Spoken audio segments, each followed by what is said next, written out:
Hi hello ಎಲ್ಲರಿಗೂ ನಮಸ್ಕಾರ ವೀಕ್ಷಕರೇ, ವೆಲ್ಕಮ್ ಟು ದೀಪಾ ಸವಿರುಚಿ. ಇವತ್ತಿನ ವಿಡಿಯೋದಲ್ಲಿ ಮೆಂತ್ಯ ಬಾತ್ ರೆಸಿಪಿನ ನಿಮ್ಮ ಜೊತೆ ಶೇರ್ ಮಾಡ್ತಾ ಇದ್ದೀನಿ. ಇದು ಬ್ರೇಕ್ಫಾಸ್ಟ್ಗೆ, ಲಂಚ್ ಬಾಕ್ಸ್ಗೆ ಹಾಗೂ ಡಿನ್ನರ್ಗೂ ಕೂಡ ಮಾಡ್ಕೋಬೋದು. ರುಚಿಯಾಗಿರೋದ್ರ ಜೊತೆಗೆ ಒಂದು ಒಳ್ಳೆ ಹೆಲ್ತಿ ರೆಸಿಪಿ ಅಂತಲೇ ಹೇಳ್ಬೋದು. ಬನ್ನಿ ತಡ ಮಾಡದೆ ಮಾಡೋ ವಿಧಾನ ನೋಡ್ಕೊಳ್ಳೋಣ. ಅದಕ್ಕಿಂತ ಮೊದಲೇದಾಗಿ ನೀವು ಇನ್ನೂ ನನ್ನ ಚಾನಲ್ನ ಸಬ್ಸ್ಕ್ರೈಬ್ ಮಾಡದೆ ನೋಡ್ತಿದ್ರೆ ದಯವಿಟ್ಟು ಸಬ್ಸ್ಕ್ರೈಬ್ ಮಾಡ್ಕೊಳ್ಳಿ. ಹಾಗೆ ಪಕ್ಕದಲ್ಲಿ ಕಾಣುವ ಬೆಲ್ ಐಕನ್ನ ಕ್ಲಿಕ್ ಮಾಡಿ.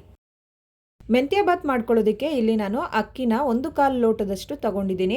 ಇದನ್ನು ಚೆನ್ನಾಗಿ 2 ರಿಂದ 3 ಸಲ ಚೆನ್ನಾಗಿ ತೊಳೆದು ಇದನ್ನು ನೆನೆಸಿಟ್ಕೋತಾ ಇದ್ದೀನಿ.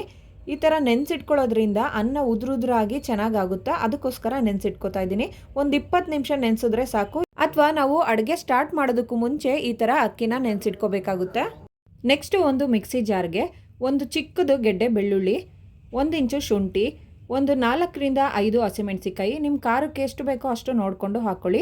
ಹಾಗೆ ಒಂದು 3 ಟೇಬಲ್ ಸ್ಪೂನ್ ಅಷ್ಟು ತೆಂಗಿನಕಾಯಿ ತುರಿ, 1 ಹಿಡಿಯಷ್ಟು ಕೊತ್ತಂಬರಿ ಸೊಪ್ಪು, 1 ಹಿಡಿಯಷ್ಟು ಪುದೀನ ಹಾಕಿ ಸ್ವಲ್ಪ ನೀರನ್ನ ಸೇರಿಸ್ಕೊಂಡು ನುಣ್ಣಗೆ ರುಬ್ಕೊಳ್ಳಿ. ನೋಡಿ, ನುಣ್ಣಗೆ ರುಬ್ಕೊಂಡಾಗಿದೆ. ನಂತರ ಸ್ಟವ್ ಮೇಲೆ ಒಂದು ಕುಕ್ಕರ್ ಇಟ್ಕೊಂಡಿದ್ದೀನಿ. ಕುಕ್ಕರ್ಗೆ 2 ಟೇಬಲ್ ಸ್ಪೂನ್ ಅಷ್ಟು ಎಣ್ಣೆ ಹಾಕ್ಕೊಳ್ತಾ ಇದ್ದೀನಿ. ಎಣ್ಣೆ ಕಾದ ನಂತರ ಪಲಾವ್ ಸಾಮಾನುಗಳನ್ನ ಹಾಕ್ಕೊಳ್ಳೋಣ. ನಾನಿಲ್ಲಿ ತಗೊಂಡಿರೋ ಪಲಾವ್ ಸಾಮಾನುಗಳು ಪಲಾವ್ ಎಲೆ, ಚಕ್ಕೆ, ಲವಂಗ, ಏಲಕ್ಕಿ, ಸೋಂಪು, ಶಾಯಿ ಜೀರಾ, ಸ್ಟಾರ್ ಹೂವು, ಮರಾಠ ಮೊಗ್ಗು ಇದಿಷ್ಟನ್ನು ಹಾಕ್ಕೊಂಡು ಫ್ರೈ ಮಾಡ್ಕೋಬೇಕು. ನಿಮಗೆ ಸೋಂಪು ಮತ್ತು ಶಾಯಿ ಜೀರಾ ಬೇಡ ಅಂತಂದರೆ ಸ್ಕಿಪ್ ಮಾಡ್ಕೋಬೋದು. ಇದನ್ನು ಫ್ರೈ ಮಾಡ್ಕೊಂಡ ನಂತರ ಇದಕ್ಕೆ ಒಂದು ದೊಡ್ಡ ಸೈಜಿನ ಈರುಳ್ಳಿನ ಉದ್ದುದ್ದ ಕಟ್ ಮಾಡಿ ಸೇರಿಸ್ಕೊಳ್ತಾ ಇದ್ದೀನಿ. ಇದನ್ನು ಚೆನ್ನಾಗಿ ಫ್ರೈ ಮಾಡ್ಕೋಬೇಕು. ಸ್ವಲ್ಪ ಬ್ರೌನ್ ಕಲರ್ ಬರೋವರೆಗೂ ಫ್ರೈ ಮಾಡ್ಕೋಬೇಕು. ಈಗ ಈರುಳ್ಳಿ ಎಲ್ಲ ಚೆನ್ನಾಗಿ ಫ್ರೈ ಆಗಿದೆ. ಈಗ ಇದಕ್ಕೆ 1/4 ಕಪ್ನಷ್ಟು ಅವರೆಕಾಯಿನ ಸೇರಿಸ್ಕೊಳ್ತಾ ಇದ್ದೀನಿ. ನಿಮಗೆ ಅವರೆಕಾಯಿ ಜಾಸ್ತಿ ಬೇಕು ಅಂತಂದರೆ ಜಾಸ್ತಿನೇ ಸೇರಿಸ್ಕೋಬೋದು. ಈಗ ಇದನ್ನು ಫ್ರೈ ಮಾಡ್ಕೊಳ್ಳೋಣ. ಅವರೆಕಾಯಿ ಫ್ರೈ ಆದ ನಂತರ ಇದಕ್ಕೆ ರುಬ್ಬಿಟ್ಕೊಂಡಿರೋ ಮಸಾಲೆನ ಸೇರಿಸ್ಕೊಳ್ಳೋಣ. ಮಿಕ್ಸಿ ಜಾರ್ಗೆ ಸ್ವಲ್ಪ ನೀರು ಹಾಕ್ಕೊಂಡು ತೊಳ್ಕೊಂಡು ಆ ನೀರನ್ನು ಸೇರಿಸ್ಕೊಳ್ತಾ ಇದ್ದೀನಿ. ಈಗ ಇದನ್ನು ಚೆನ್ನಾಗಿ ಫ್ರೈ ಮಾಡ್ಕೋಬೇಕು. ಹಸಿ ವಾಸನೆ ಹೋಗೋವರೆಗೂ ಫ್ರೈ ಮಾಡ್ಕೋಬೇಕು. ಫ್ರೈ ಮಾಡ್ತಾ ಮಾಡ್ತಾ ಈ ಮಸಾಲೆ ಎಲ್ಲ ಗಟ್ಟಿ ಆಗ್ತಾ ಹೋಗುತ್ತೆ. ನೋಡಿ, ಈಗ ಎಣ್ಣೆ ಬಿಡೋಕ್ಕೆ ಸ್ಟಾರ್ಟ್ ಆಗಿದೆ. ನೋಡಿ, ಸೈಡಲ್ಲೆಲ್ಲ ಎಣ್ಣೆ ಬಿಡ್ತಾ ಇದೆ. ಈ ಹಂತದಲ್ಲಿ ಒಂದು ದೊಡ್ಡ ಸೈಜಿನ ಟೊಮೊಟೊನ ಉದ್ದುದ್ದ ಕಟ್ ಮಾಡಿ ಸೇರಿಸ್ಕೊಳ್ತಾ ಇದ್ದೀನಿ. ಈಗ ಟೊಮೊಟೊ ಎಲ್ಲ ಸಾಫ್ಟ್ ಆಗೋವರೆಗೂ ಫ್ರೈ ಮಾಡ್ಕೋಬೇಕು. ಇದನ್ನು ಒಂದು 2 ನಿಮಿಷನಾದರೂ ಫ್ರೈ ಮಾಡ್ಕೋಬೇಕಾಗುತ್ತೆ. ಮಧ್ಯ ಮಧ್ಯ ತಿರುಗಿಸ್ತಾ ಇರಬೇಕು, ಇಲ್ಲ ಅಂದರೆ ತಳ ಹಿಡಿಯುತ್ತೆ. ನೋಡಿ, ಈಗ ಟೊಮೊಟೊ ಎಲ್ಲ ಸಾಫ್ಟ್ ಆಗಿದೆ. ಈ ಹಂತದಲ್ಲಿ ಚೆನ್ನಾಗಿ ತೊಳೆದಿಟ್ಕೊಂಡಿರೋ ಮೆಂತ್ಯ ಸೊಪ್ಪನ್ನ ಸೇರಿಸ್ಕೊಳ್ತಾ ಇದ್ದೀನಿ. ಚಿಕ್ಕದಾಗಿ ಕಟ್ ಮಾಡಿ ಸೇರಿಸ್ಕೊಂಡು ಹಾಕ್ಕೊಳ್ತಾ ಇದ್ದೀನಿ. ನೀವು ಬೇಕಿದ್ರೆ ಬರೀ ಎಲೆಗಳನ್ನ ಹಾಕೋಬೋದು. ನಾನಿಲ್ಲಿ 1 ಕಟ್ಟಷ್ಟು ಮೆಂತ್ಯ ಸೊಪ್ಪನ್ನ ತೊಗೊಂಡಿದ್ದೀನಿ. ಮೆಂತ್ಯ ಸೊಪ್ಪನ್ನ ಒಂದು 5 ನಿಮಿಷ ಚೆನ್ನಾಗಿ ಫ್ರೈ ಮಾಡ್ಕೋಬೇಕು. ನೋಡಿ, ಈಗ ಮೆಂತ್ಯ ಸೊಪ್ಪು ಚೆನ್ನಾಗಿ ಫ್ರೈ ಆಗಿದೆ. ಈ ಹಂತದಲ್ಲಿ ನಾನು 1.5 ಟೀ ಸ್ಪೂನಷ್ಟು ಧನಿಯಾ ಪೌಡ್ರನ್ನ ಸೇರಿಸ್ಕೊಳ್ತಾ ಇದ್ದೀನಿ.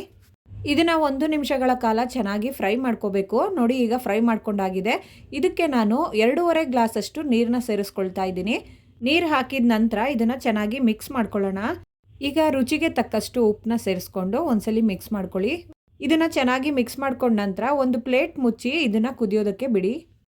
ನೋಡಿ, ಈಗ ನೀರು ಕುದೀತಾ ಇದೆ. ಈ ಹಂತದಲ್ಲಿ ನೆನೆಸಿಟ್ಕೊಂಡಿರೋ ಅಕ್ಕಿನ ಸೇರಿಸ್ಕೊಳ್ತಾ ಇದ್ದೀನಿ. ಇದನ್ನು ಒಂದ್ಸಲಿ ಚೆನ್ನಾಗಿ ಮಿಕ್ಸ್ ಮಾಡ್ಕೊಳ್ಳಿ. ಈಗ ಉಪ್ಪು ಸರಿಯಾಗಿದೆಯಾ ಇಲ್ವಾ ಅಂತ ಒಂದ್ಸಲಿ ಚೆಕ್ ಮಾಡ್ಕೊಳ್ಳಿ. ಒಂದು 2 ರಿಂದ 3 ನಿಮಿಷ ಕುದಿಯೋದಕ್ಕೆ ಬಿಡೋಣ. ಇದನ್ನು ಮಧ್ಯ ಮಧ್ಯ ತಿರುಗಿಸ್ತಾ ಇರಬೇಕು, ಇಲ್ಲ ತಳ ಹಿಡಿಯುತ್ತೆ. ಕೊನೆಯದಾಗಿ ಅರ್ಧ ಹೋಳಷ್ಟು ನಿಂಬೆಹಣ್ಣು ರಸನ ಸೇರಿಸ್ಕೋಬೇಕು. ನಿಂಬೆಹಣ್ಣಿನ ರಸ ಹಾಕೋ ವಿಡಿಯೋ ಕ್ಲಿಪ್ಪು ಸ್ಕಿಪ್ ಆಗಿದೆ. 70 to 80% ಇನ್ನೇನು ಅನ್ನ ಆಗ್ತಾ ಇದೆ ಅಂದಾಗ ನಿಂಬೆಹಣ್ಣು ರಸನ ಹಾಕಿ ಚೆನ್ನಾಗಿ ಮಿಕ್ಸ್ ಮಾಡಿಕೊಂಡು ಲಿಡ್ ಕ್ಲೋಸ್ ಮಾಡಿ ಇದನ್ನು 2 ವಿಷಲ್ ಕೂಗಿಸ್ಕೋಬೇಕು. ನೋಡಿ, ಈಗ 2 ವಿಷಲ್ ಆದ ನಂತರ ಕುಕ್ಕರ್ ಲಿಡ್ನ ಓಪನ್ ಮಾಡಿ ನೋಡ್ತಾ ಇದ್ದೀನಿ. ನೋಡಿದ್ರಲ್ಲ ಎಷ್ಟು ಈಸಿಯಾಗಿ ಮೆಂತ್ಯ ಬಾತ್ನ ಮಾಡ್ಕೋಬೋದು ಅಂತ. ನೀವು ಒಂದ್ಸಲ ಮನೇಲಿ ಟ್ರೈ ಮಾಡಿ ಹೇಗಿತ್ತು ಅಂತ ಕಮೆಂಟ್ ಮಾಡಿ ತಿಳಿಸಿ. ಯಾರ್ಯಾರು ಈಗಷ್ಟೇ ಅಡುಗೆ ಕಲಿತಾ ಇರ್ತಾರಲ್ಲ ಅಂಥವ್ರಿಗೆ ಈ ವಿಡಿಯೋನ ಶೇರ್ ಮಾಡಿ, ಅವ್ರಿಗೂ ಹೆಲ್ಪ್ ಆಗುತ್ತೆ. ಈ ರೆಸಿಪಿ ಇಷ್ಟ ಆಗಿದ್ರೆ ವಿಡಿಯೋಗೊಂದು ಲೈಕ್ ಮಾಡಿ, ಶೇರ್ ಮಾಡಿ, ಸಬ್ಸ್ಕ್ರೈಬ್ ಮಾಡೋದನ್ನು ಮರಿಬೇಡಿ. Thank you.